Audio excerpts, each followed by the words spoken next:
Turn up the radio and sing along. It's time for another great song. This is the Great Song Podcast. Season's greetings and welcome once again to the Great Song Podcast. I'm Rob Alley. I am JP Mosier. And we're here breaking down the greatest songs in modern music history. We're going to tell you what makes them great, why we think they're awesome, and why you should too. JP, how you doing today, man? I am doing fantastic, Rob. I'm in the middle of one of the greatest books ever. Really? Aside from the Bible, inspired by our Lord Jesus Christ, Roots by Alex Haley, and Curious George and the Pizza by H.A. Ray, we have Basketball and Other Things, a collection of questions asked, answered, and illustrated by Shea Serrano.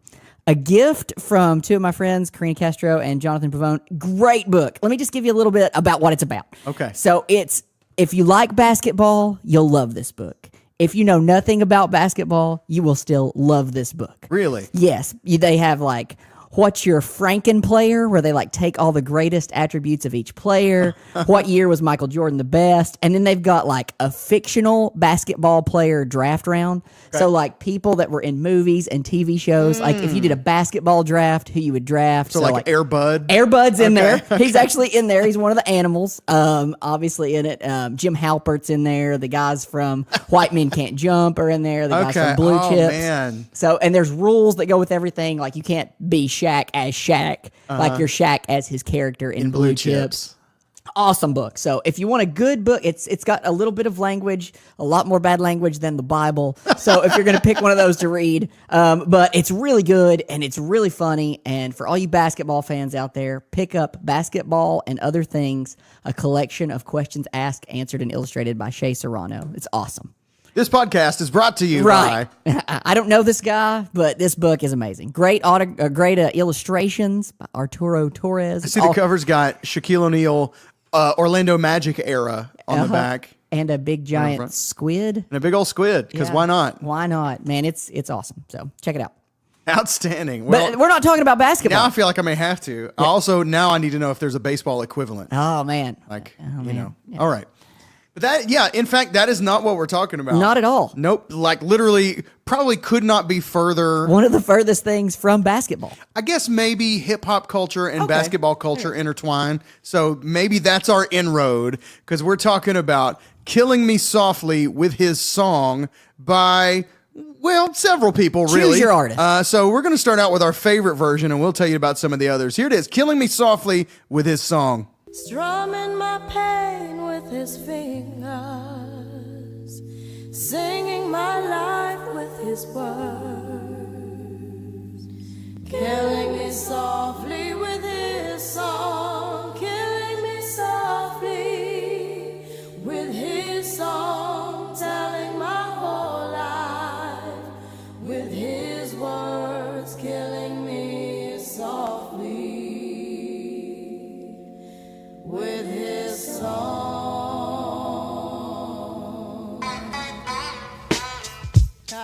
Yo, this is why Clef, Refugee Cat, Criswell, Little Bass sitting up here on the bass. While I'm on this road, I got my girl L. One time. Hey yo L, you know you got the lyrics. I heard he sang a good song. I heard he had a style, and so I came to see him and listen for a while. And there he was, this young boy, stranger to my eyes. Finger, singing my life with his words, killing me softly with this song, killing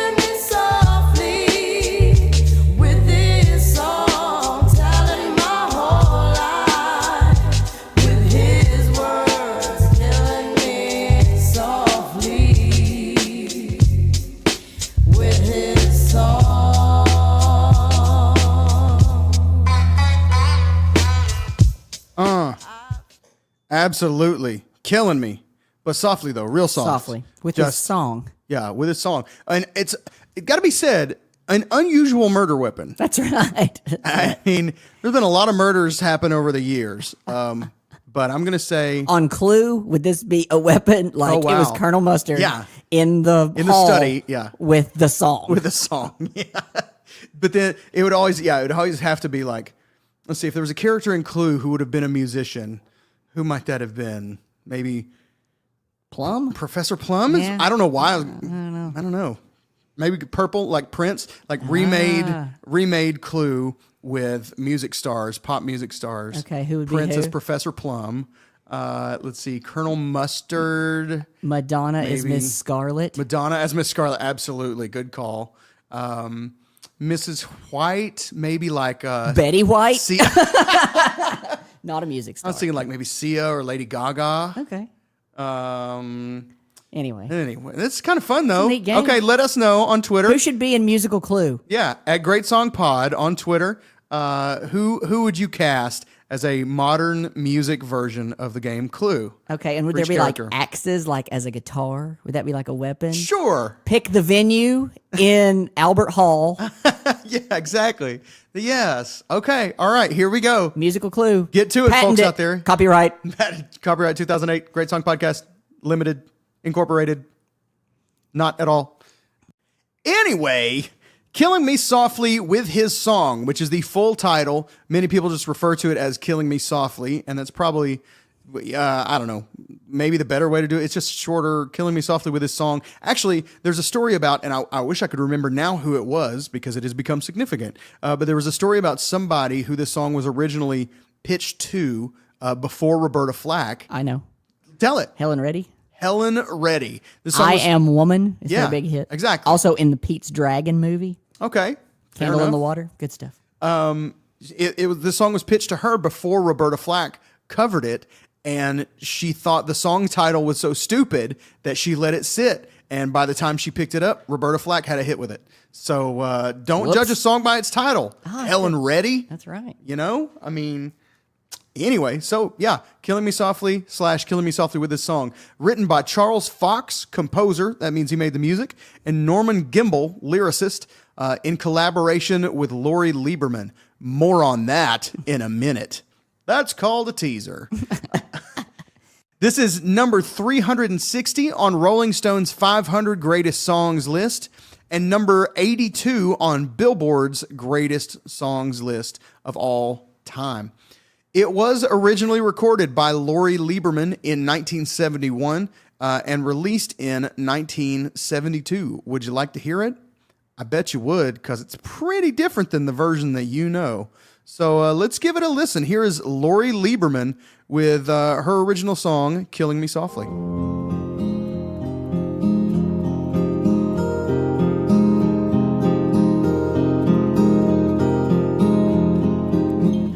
I heard he sang a good song. And that's enough of that. I heard he had a style. It's more in your like Joni Mitchell camp. Yeah. You know what I'm saying? It's that female folk sound. Campfire. If you're around the campfire, I mean, we're probably going to do the Fugees version with our acoustic guitars. Yeah.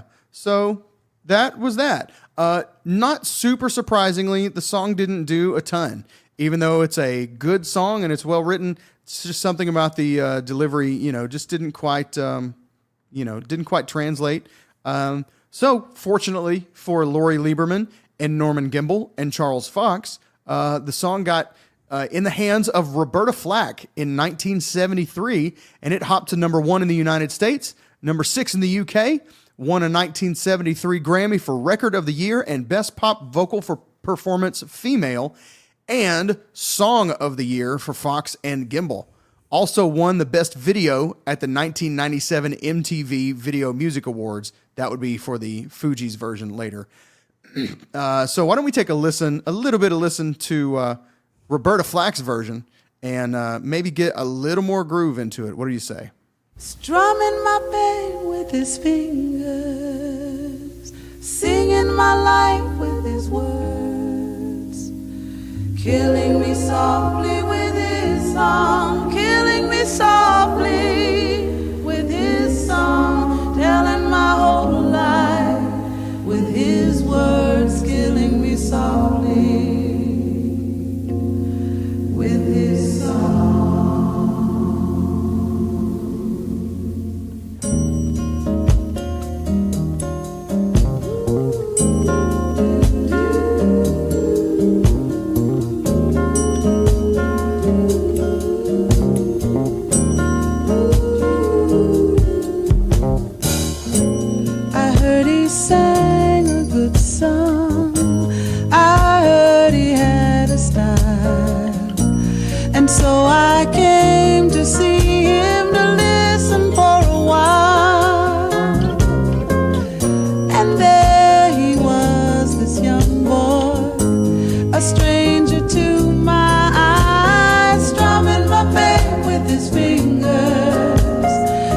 That's the kind of being killed by a song that I like to be. You want to have some drums to accompany you on your on your murder. Just a little bit, just a little bit. I like how the drums are playing more of almost like a reggae style with the kick on 2 and 4 instead of 1 and 3, which is normally you have boom, boom, but they're hitting kick and the snare hiss rim clicks at the same time on count 2 and 4, which is different, especially for pop music. You hear that a lot in some other kinds, but pop music is pretty unusual.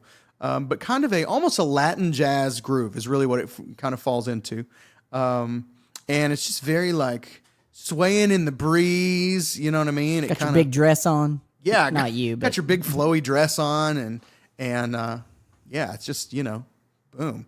What's your preferred version between Roberta Flack and the Fugees? Oh, I'm going Fugees. You're going Fugees? I'm going Fugees, yeah. For some reason, typically, if you and I have if there's a newer version and an older version, you typically prefer the older version. Yeah, I typically do. So, but this is an exception to the rule. Okay. Just because I don't know, I just like it. It kicks. It grooves. Yeah. It's so good. I feel like the level of sort of emotion in the delivery of Roberta Flack's version versus Lori Lieberman's version, I feel like there's almost that same amount of leap going into Lauryn Hill's. Yeah, that's good. It's just, over time styles change and the Lauryn Hill delivery just feels a little bit more intense. Yeah, like Roberta Flack's now, looking back on it, I'm sure it didn't feel this way in the 70s, but looking back on it now, it kind of feels a little bit dry. It kind of feels like she's singing a song. Mm-hmm. You know what I mean? It's a pretty song. Yeah, she's singing a pretty great song, but it feels a little bit more like a journal entry. Okay. You know what I mean? That's good. Whereas she's telling the story, but Lauryn Hill is yelling the story at you. Yes, exactly. She's like, I can't believe he killed me with his song like this. Yeah. I'm so dead. Literally so dead because of a song. Yeah, like Roberta Flack is like the nice crier, and freaking Lauryn Hill is like Nancy Kerrigan. She just got clubbed. Yeah. Why? Why is he killing me with his song? Yeah. Who would do this? Shouts out to Nancy Kerrigan. Sorry about that. That was tough times. I'm so sorry. USA. So this is interesting. I told you at the beginning that this is attributed to Charles Fox and Norman Gimbel, and in fact, they won the Song of the Year Grammy. But Lori Lieberman, there was a let's just say it like this: there was a decades-long dispute over the origin of the song, with Lori Lieberman claiming that it had been inspired by her feelings written in poem form after going to a Don McLean concert. If you know Don McLean, you know him from American Pie, Bye Bye Miss American Pie.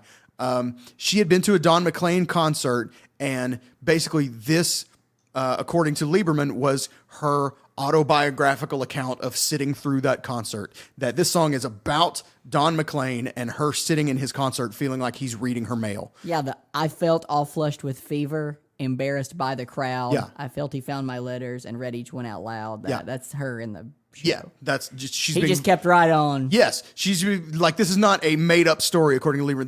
This really happened. This was essentially autobiographical. Fox and Gimbel, however, claimed it was inspired by an Argentinian novel called Hopscotch, and that the phrase "kill us softly with some blues" was inspired directly from it. That the novel contained that phrase, and that they adapted it, "Killing Me Softly" with his song. It was concluded later, however, that Lieberman's account held true after a couple of articles resurfaced in which Norman Gimbel was quoted himself giving credit to Lieberman and her experience with Don McLean for the song's inspiration. Whoops. You really kind of screwed yourself on that one.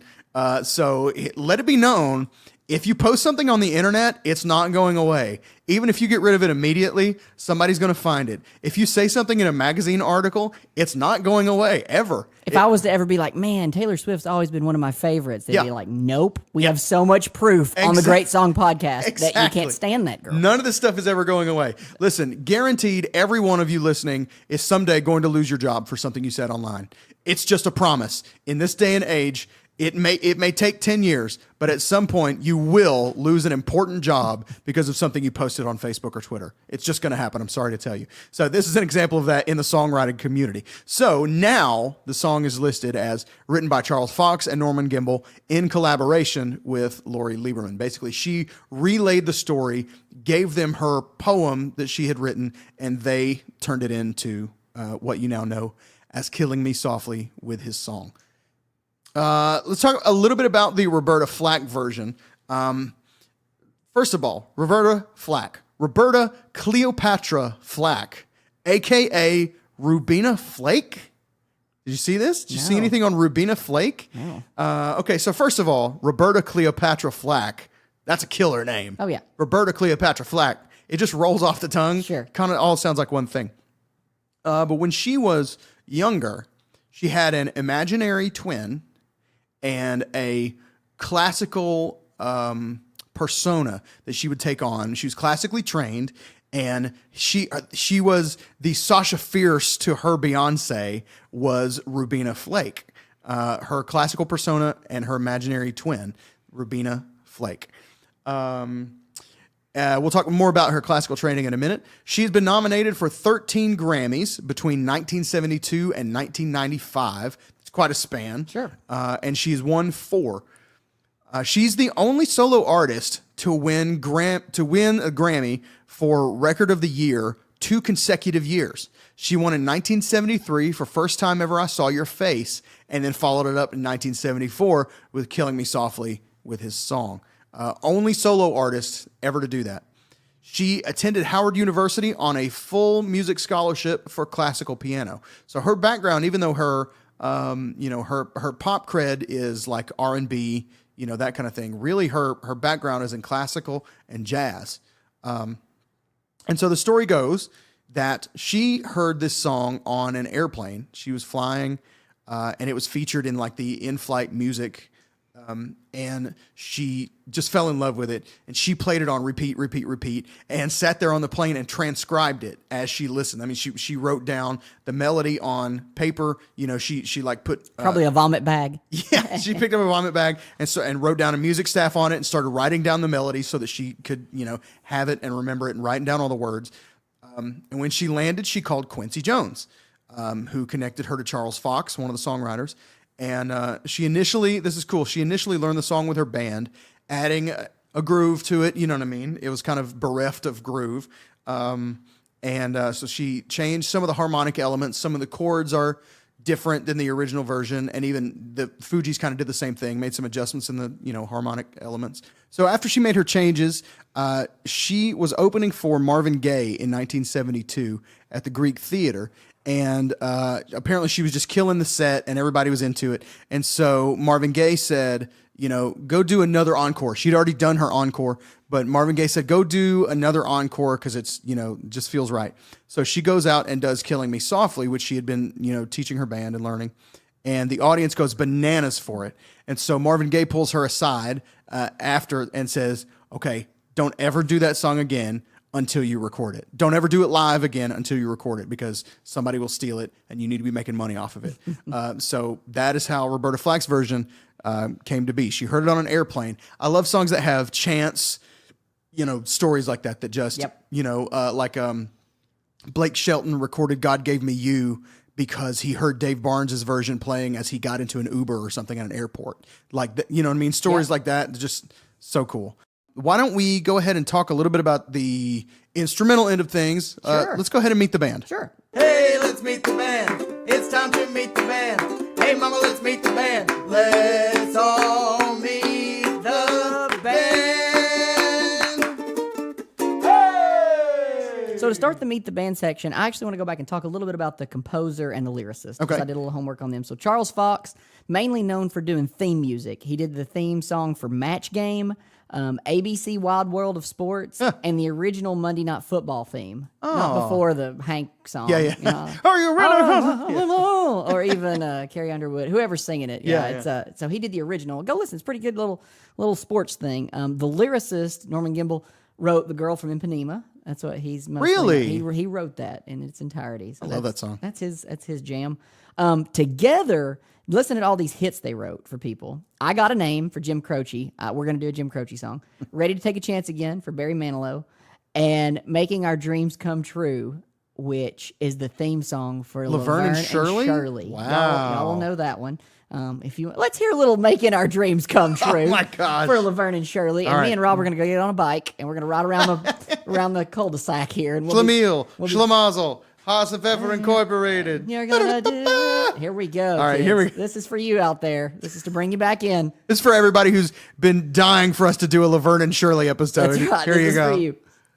1, 2, 3, 4, 5, 6, 7, 8. Schlemiel, Schlemazel, Haas and Pfeffer Incorporated.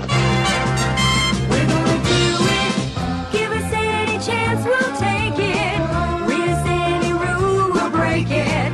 We're gonna make our dreams come true. Doing it our way. That's us, man. We do it our way. That's right. Nothing's going to turn us back now. Straight ahead and on the track now. That's right. We're breaking those rules. Which one of us is Laverne and which one's Shirley? Who cares? All right. Hey, we're killing it. So those two, and then you got Lori Lieberman, who I did a little homework on her because she performed the Great American Melting Pot for Schoolhouse Rock.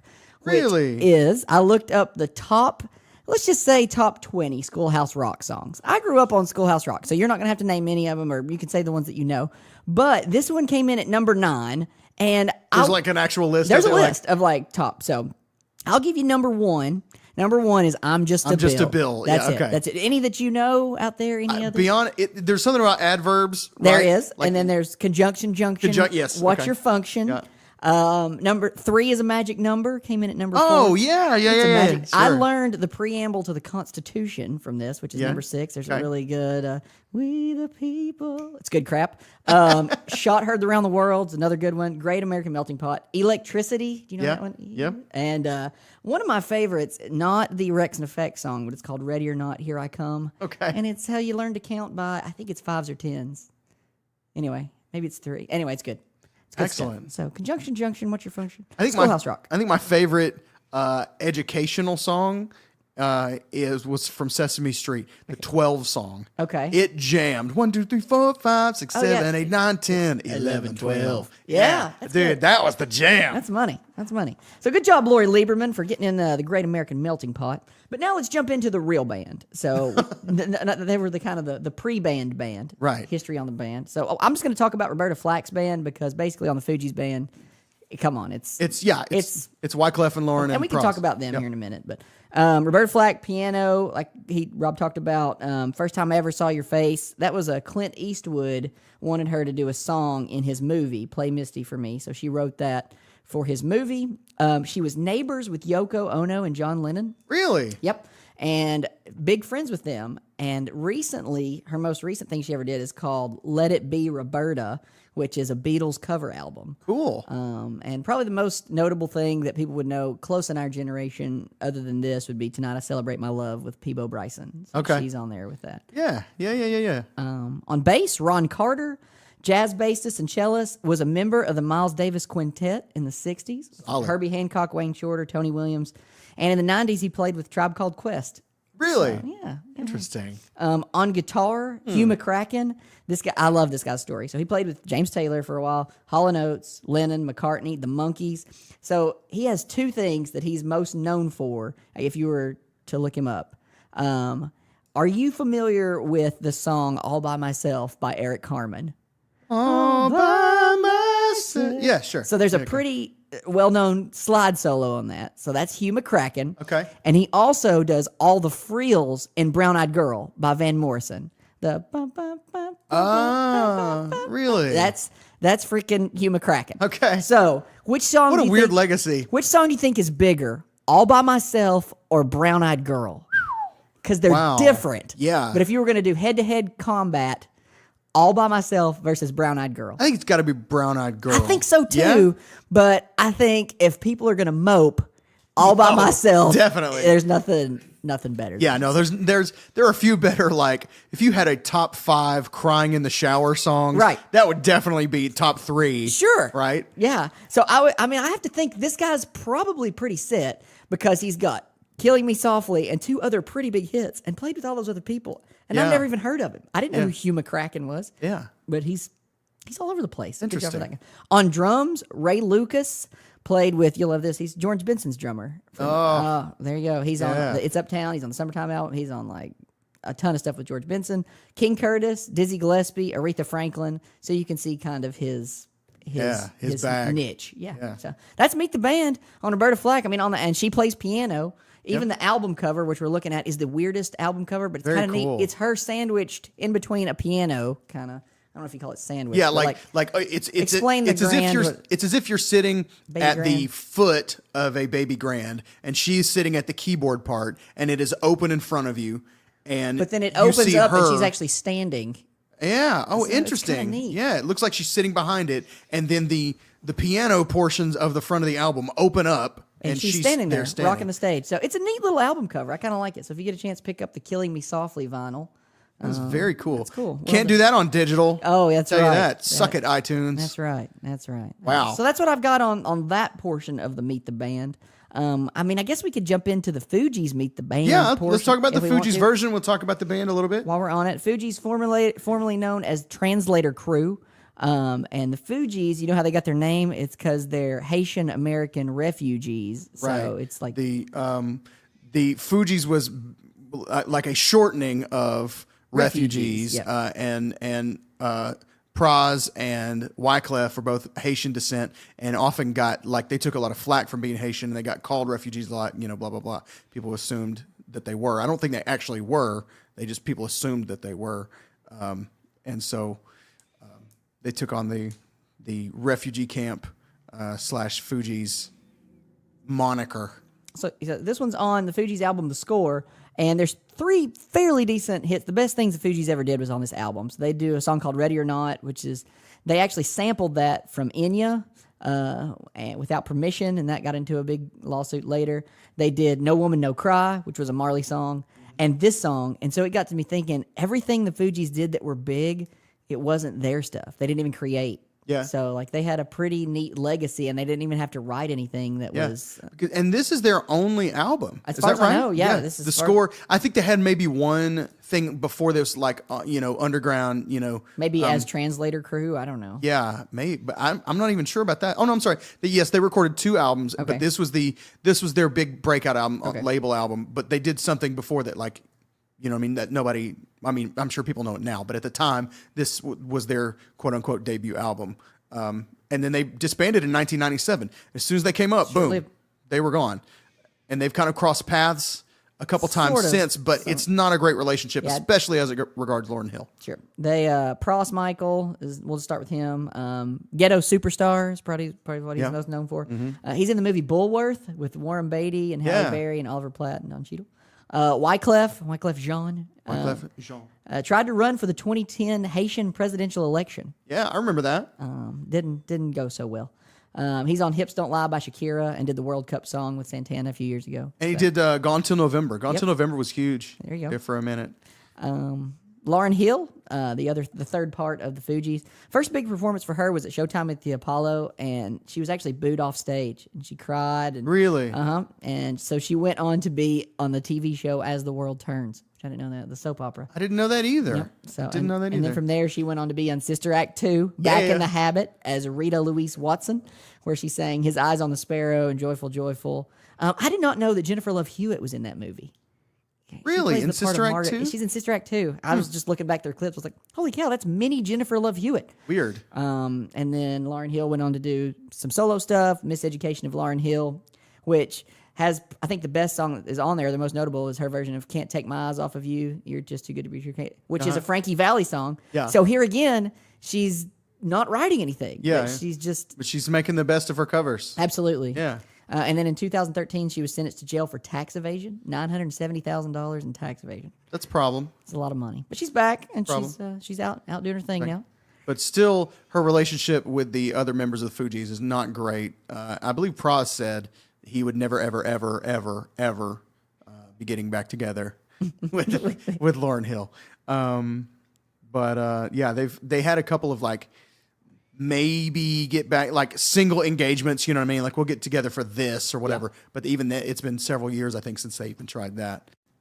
Let's dig deeper into their version and talk a little bit more about them. Their version samples a song by A Tribe Called Quest, which we already mentioned today. But it samples a song called Bonita Applebum, and I'm going to play a clip from that. This is where the sitar sample comes from that they use at the end of the chorus. Check it out. Do I love you? Do I lust for you? Am I a sinner because I do the two? Can you let me know right now, please? Bonita Applebum. Bonita Applebum, you gotta put me on. Bonita Applebum, So that is Bonita Applebum by A Tribe Called Quest from their debut album, People's Instinctive Travels and the Paths of Rhythm. Now, the funny thing is, that song itself had sampled that riff from the song Memory Band from the psychedelic soul band Rotary Connections 1977 debut album. So, Samples upon samples. Samples of samples, yes. It's like Sam's Club. Samples on samples. Yeah, I want to try that yogurt and this pizza roll and some Ham cubes. Yeah, exactly. Okay. Well, initially the Fugees wanted to adapt the lyrics a little bit, change them to convey an anti-drug, anti-poverty message. But Fox and Gimbel, the original writers, said no. They were like, bring on the drugs and poverty, you know? Like, we're all for it, man. That's why we wrote this, for drugs and poverty. So the Fugees recorded it, you know, as is. And although I wonder if they ever did it live, you know what I mean? They're like, we'll do it how we want live. If they were like, anybody who's been to a Fugees concert, let me know. It's not really a place I found myself in the mid-90s. Who do you think the Fugees toured with? Or would they be just, like, would there be an I'm sure they opener? had some openers, yeah.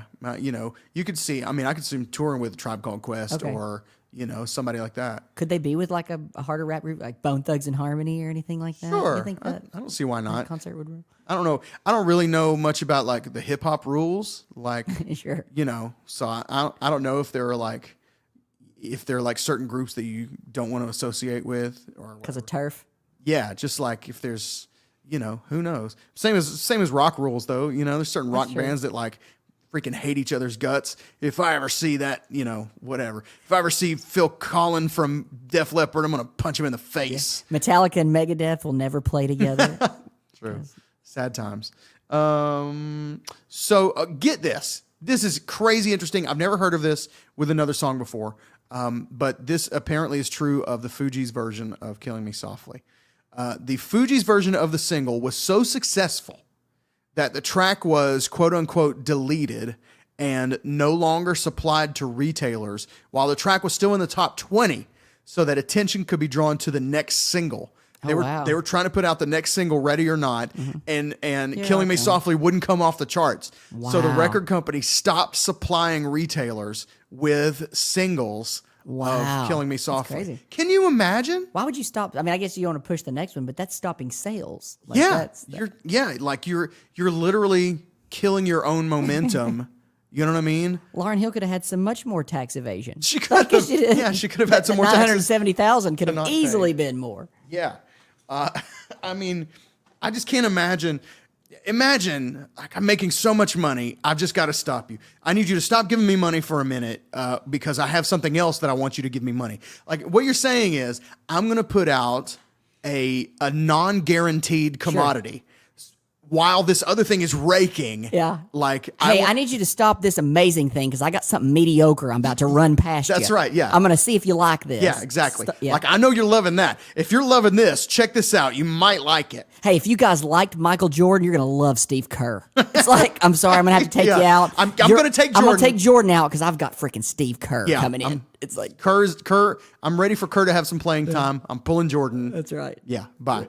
But that's what they did. I can't see, and I guess maybe I've never heard of that happening again because it probably has never happened again because that sounds like a stupid idea. I'm sure it felt right in the boardroom somehow, but man, that just seems like a dumb idea. That's like, We're gonna pull you out, Peyton Manning, because we've got Christian Ponder. It's gonna be great. So yeah, it's like no. yeah. And this is about the only other thing I have on this, and this is really sad. The guy who directed the video for this song, did you see this? I didn't. The guy who directed the video for this song is now serving 90 years in jail. That's a long That's a time. 9 with a 0 behind it for 2 separate convictions on some really atrocious sexual assault charges. Okay. Like, all sexual assault is atrocious. This guy This took got it to him the next 90 level. years, so he did something. Yeah, he got him 90 years for 2 convictions on sexual assault. So, I know we've kind of way talked. to be that I guy. know we've kind of talked a little bit about covers. Did you look up any of the other covers, like from, when I say covers, like from the original, from the Roberta Flack era? There was a Perry Como version, a Vicki Lawrence version. Yeah, it was like everybody a Frank was. Sinatra, Johnny Mathis, Anne Yeah. Murray. Everybody in that Yeah. genre said, we're going to cover this one. That's weird, right? That happens a lot with songs in maybe 60s and 70s. Yeah. Like we talked before about George Benson, like 2 weeks after Abbey Road came out, recorded basically just his own version of the entire album. Yep. That doesn't happen now. You get people who will record, but usually there's a solid at least 10 years before somebody's going to cover it. Yeah. Nobody's going to be like, I can do Coldplay better than Coldplay. Yeah, right. The next year, Yeah. like, oh, Viva La Vida was great. I'm going to put it on my next album too. Yeah.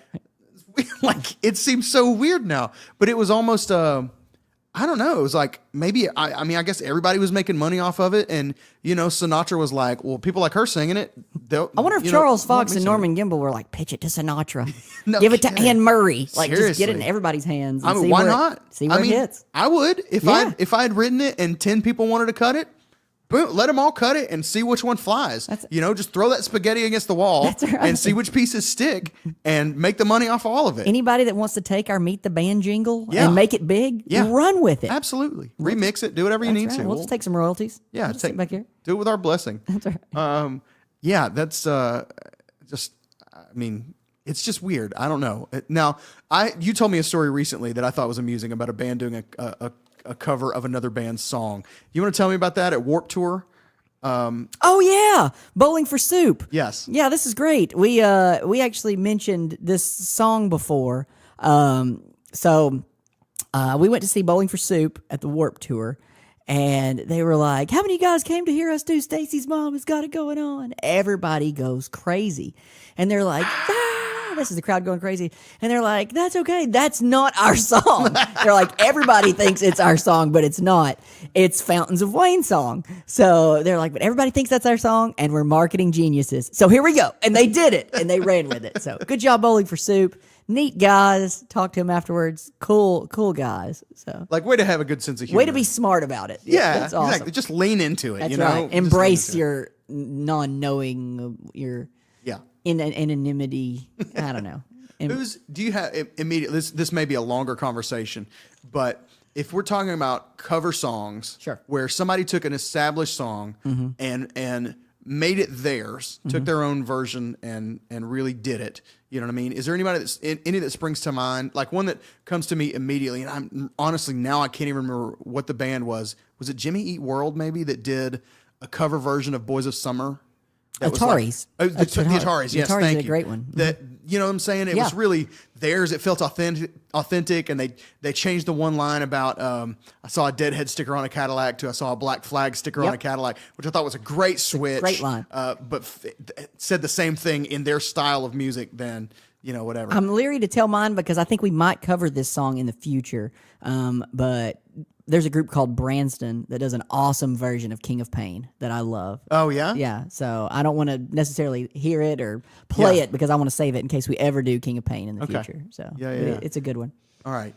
Advice to all you out there doing covers: just make it yours. Yep. You know what I mean? I mean, if you want to do it exactly like the original, then fine. But there's no reason to do what Roberta Flack did. Right? She took Lori Lieberman's version and she made it hers. She jazzed it up a little bit. She gave it a little bit of a groove.